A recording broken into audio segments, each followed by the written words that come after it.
2029 साली सुनेत्रा पवारांनी मुख्यमंत्री व्हावं अशी बारामतीकरांची इच्छा असल्याचं वक्तव्य जय पवारांनी केलंय। 2029 साली सुनेत्रा पवार बारामतीमधून निवडणूक लढवतील असं जय पवारांनी म्हटलंय। पाहूयात।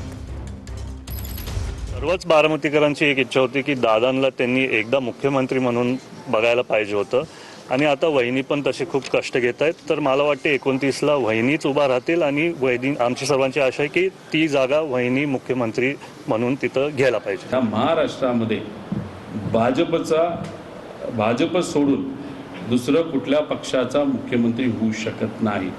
जर आपल्याला मुख्यमंत्री व्हायचं असेल तर तुम्हाला भाजपचा विरोधच करावा लागेल।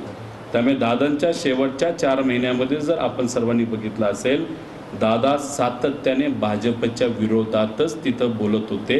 आता प्रत्येकाला आपल्या भावना व्यक्त करायचा अधिकार आहे, परंतु मुख्यमंत्री व्हायला तेवढा मोठा जनाधार लागतो, तेवढ्या आमदारांची सगळी मोठी संख्या लागते आणि मला वाटतं याचा निरर्थक चर्चा करण्याचा मध्ये काही अर्थ नाही आहे। मी आज सांगतो की आदरणीय देवेंद्रजींच्या नेतृत्वाखाली खूप चांगलं सरकार चाललं आहे।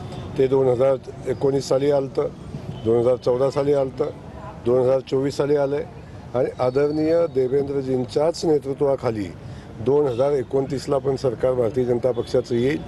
त्यामुळं प्रत्येकाला इच्छा व्यक्त करण्याचा अधिकार आहे। त्यांना इच्छा व्यक्त करायला कोण रोखू शकत नाही आहे। जे आता मुखातून शब्द निघून गेलेत ते काय परत असे काय येत नसतात, परंतु त्यांना आता त्यांचं आई परवा निवडून आली आणि चांगल्या मताधिक्याने निवडून आल्यात, हे आपण सगळ्यांनी पाहिलं। त्यामुळे कदाचित त्यांना असं वाटलं असेल की एवढ्या मोठ्या मताधिक्याने आई निवडून आल्यामुळे त्यांना पुढची कदाचित स्वप्न पडले असते।